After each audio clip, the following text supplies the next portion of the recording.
Soy el maestro Andrés Zoe Álvarez Larios y el día de hoy vamos a tener nuestra clase de historia, en la cual aprenderemos juntos un nuevo tema, el cual es de suma importancia para ver todo lo que nos rodea, todo lo que vemos cotidianamente, su origen, como es toda la historia. Primero, vamos a empezar con dos preguntas. La primera es, ¿alguna vez te has preguntado por qué la mayoría de los mexicanos hablamos español? ¿Te has preguntado por qué hay tantas iglesias en nuestro país? Bueno, esas preguntas las veremos más adelante, pero primero, para empezar, vamos a ver cuál es el aprendizaje esperado de la clase de hoy, el cual es aprendizaje esperado. Identifica los conceptos de conquista, colonización, virreinato, pueblo de indios, cabildo, Real Audiencia.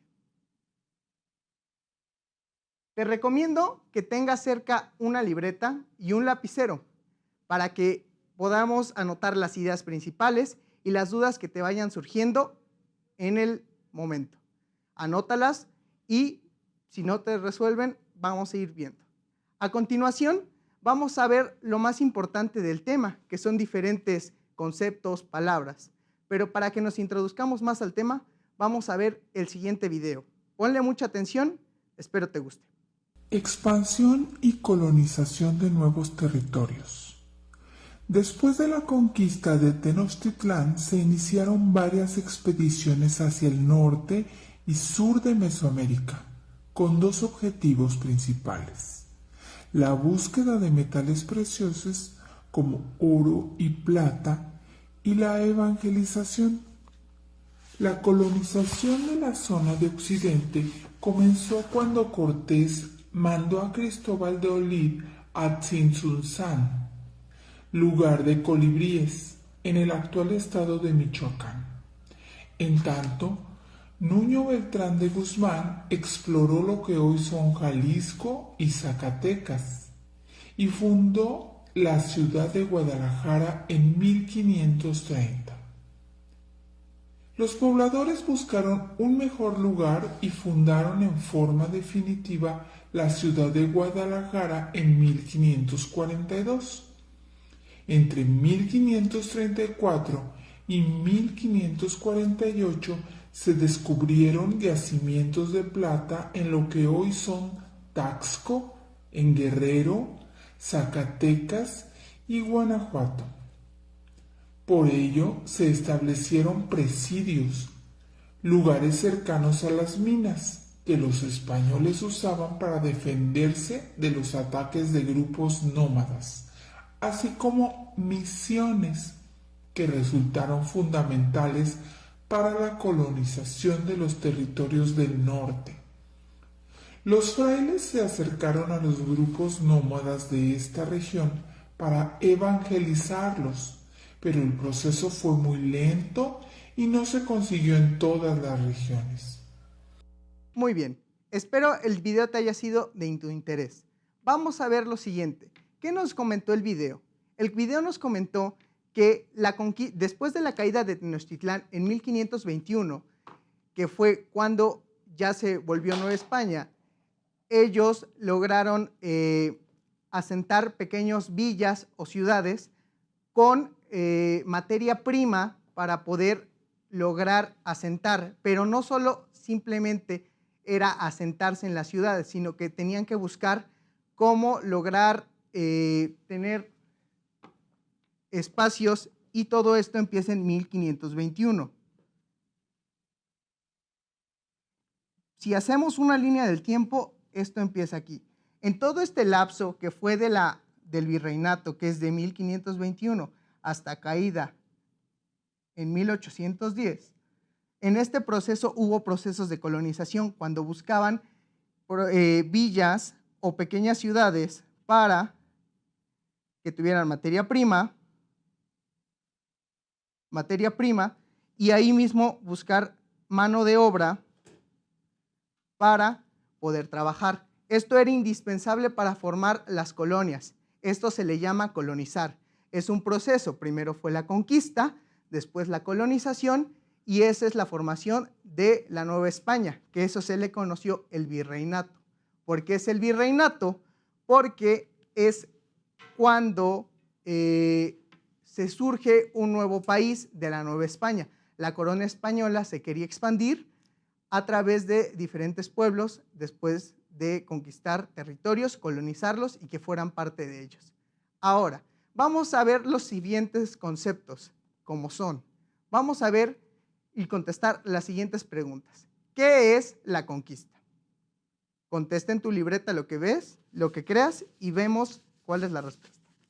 La conquista es un proceso de toma de territorios mediante la fuerza. En este proceso, una organización política fuerza a otro a dejarlos o a someterse. A lo largo de la historia han sido muchos los procesos de estas características, pero quizá los más representativos sean los que se dieron en América. En pocas palabras, es ganar un territorio o población a través de la fuerza. Vamos a ir con la siguiente. ¿Qué significa colonización? Anótalo en tu libreta. La palabra colonización refiere a la acción y el resultado de colonizar un territorio. En tanto, colonizar implica el establecimiento de colonias, es decir, convertir un territorio en colonia de otro. En otras palabras, un territorio o población va a tener las reglas de otro territorio para que se rijan de la misma manera. Y por último, pero no menos importante, de conceptos muy importantes, es ¿qué fue el virreinato? El virreinato de la Nueva España fue una entidad política y territorial establecida por el Imperio Español, en lo que ahora es México. Como parte de la colonización española del continente, existió entre el siglo XV y XIX.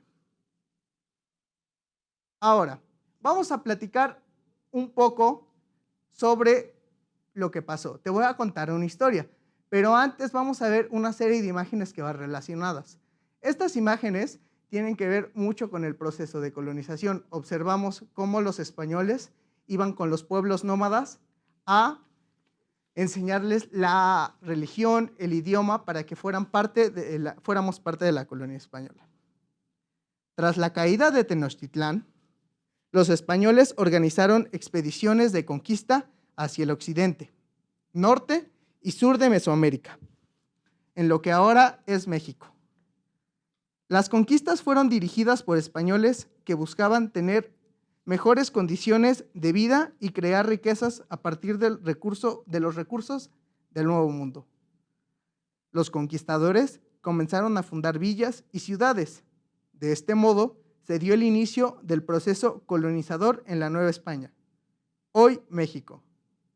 La corona promovió el poblamiento de estas villas y ciudades, porque así expedía su autoridad real y a otros espacios, que aún no estaban incorporados a su imperio. Para organizar, se conformaban cabildos. Los cabildos eran grupos de personas que se encargaban de administrar y gobernar, que resolvían los asuntos de la población, cualquier problema o situación que hubiera. La Iglesia se encargó de administrar todos los asuntos religiosos para evitar la propagación de distintas a la católica. A este proceso se le llamó evangelización. Muy bien, en estas imágenes observamos cómo eran las ciudadelas, las villas, las pequeñas villas que eran formadas por españoles, autorizados por la Corona de España. Ellos mismos buscaban pequeños asentamientos con materia prima, mano de obra, para formarlos. Y cuando ya tenía todo eso, era autorizado por la Nueva España formar esa ciudad. Esa ciudad tenía padres, párrocos y frailes que formaban un cabildo. Ellos eran los que decidían cualquier tema que no pudieran tener la corona. Ahora, para complementar un poco lo que te acabo de contar, vamos a ver el siguiente video. Durante los 3 siglos posteriores a la conquista, el régimen político español pasó del absolutismo de los reyes de la Casa de Austria hasta el despotismo ilustrado de la familia Borbón.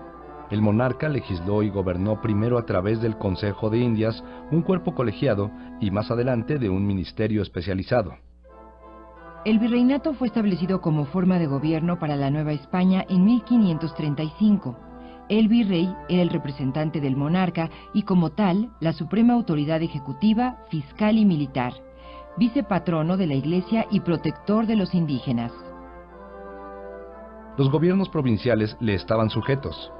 La audiencia era el supremo tribunal, pero además desempeñaba el real acuerdo o aprobación obligatoria para las decisiones del virrey en asuntos graves. Hubo 2 audiencias, una en la Ciudad de México y otra en Guadalajara. Se aplicaron las leyes de Castilla y paulatinamente un ordenamiento especial, las leyes de Indias, encomiables por su espíritu protector, sobre todo de los indígenas. Sin embargo, legislación y órdenes llegaban de España sin participación de los habitantes de la colonia, muchas veces contrarias a sus necesidades y por lo tanto frecuentemente privadas de vigencia por el virrey mediante la fórmula de se obedece pero no se cumple.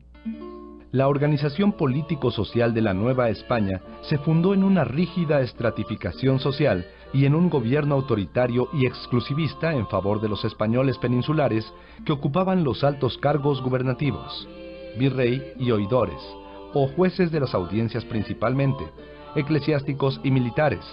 Eran peninsulares los propietarios de las mayores fortunas. Los herederos de la clase peninsular, nacidos en México, los criollos, constituyen un segundo estrato. Habían consolidado riqueza principalmente en haciendas y minería.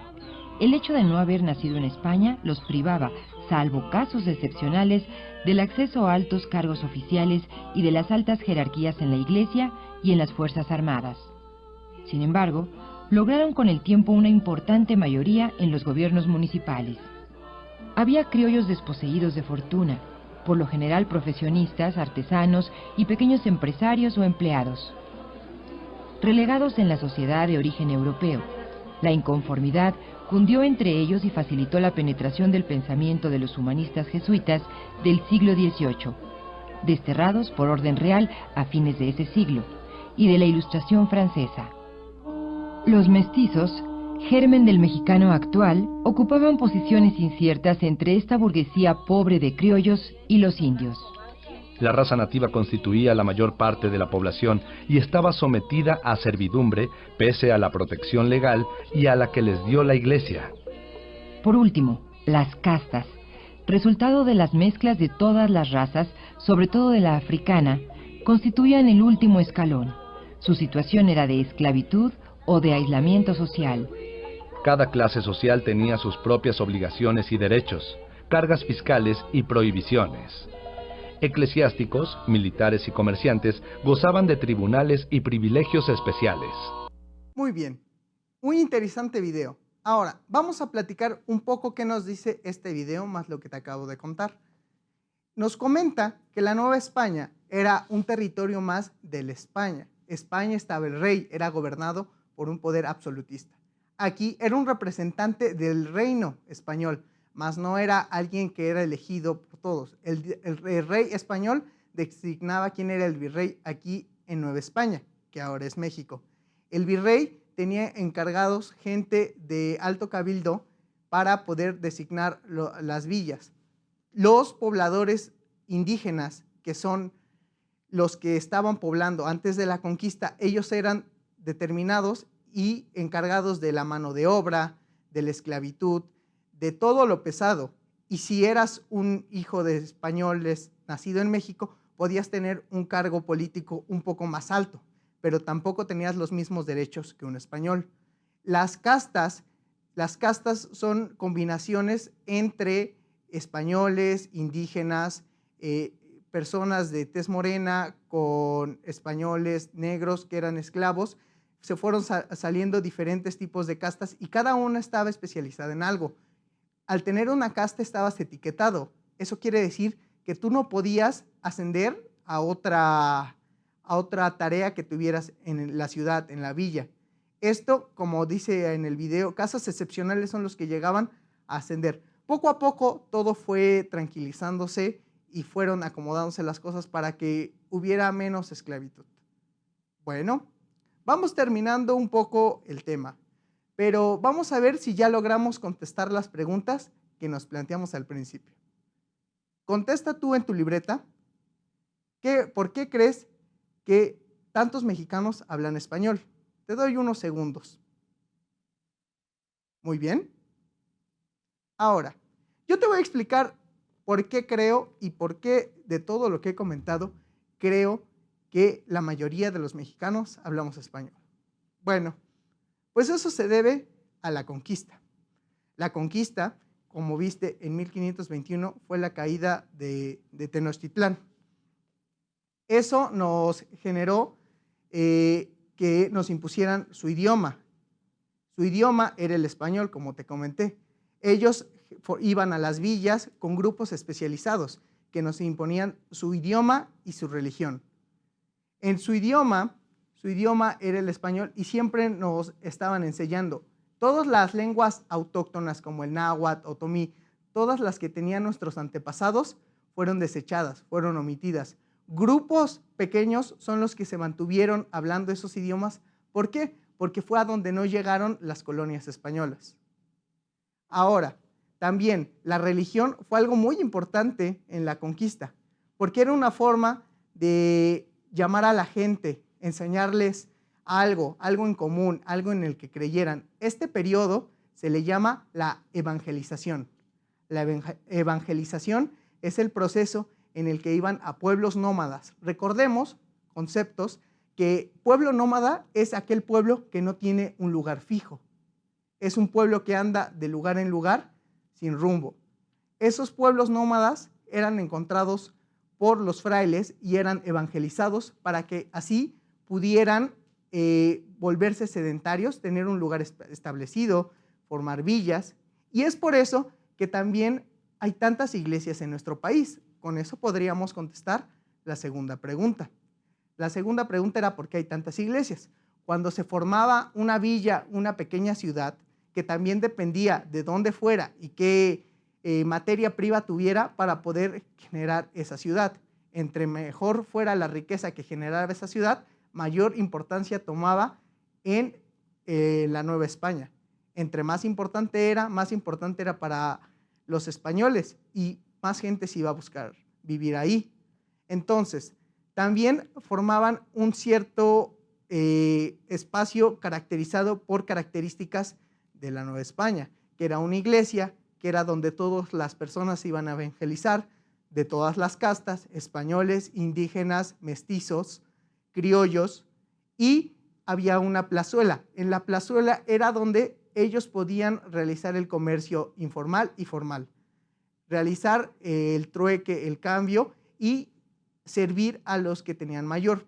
Por ejemplo, las castas más bajas sembraban, cosechaban y de esa cosecha la ofrecían a la gente que no contaba con eso, que era la gente un poco más arriba, que ellos les pagaban con otro tipo de cosas que no podían alcanzar. Era un intercambio de cosas que se daban en la Nueva España. Así fue como se fundaron. También te preguntarás, hay muchas ciudades que tienen nombres muy parecidas a ciudades de España. Es por lo mismo, por lo que se ponían el mismo nombre de las ciudades de donde ellos eran origen. Pero espero te haya gustado un poco este tema. Es muy interesante, muy extenso. Lo vamos a retomar más adelante. ¿Ok?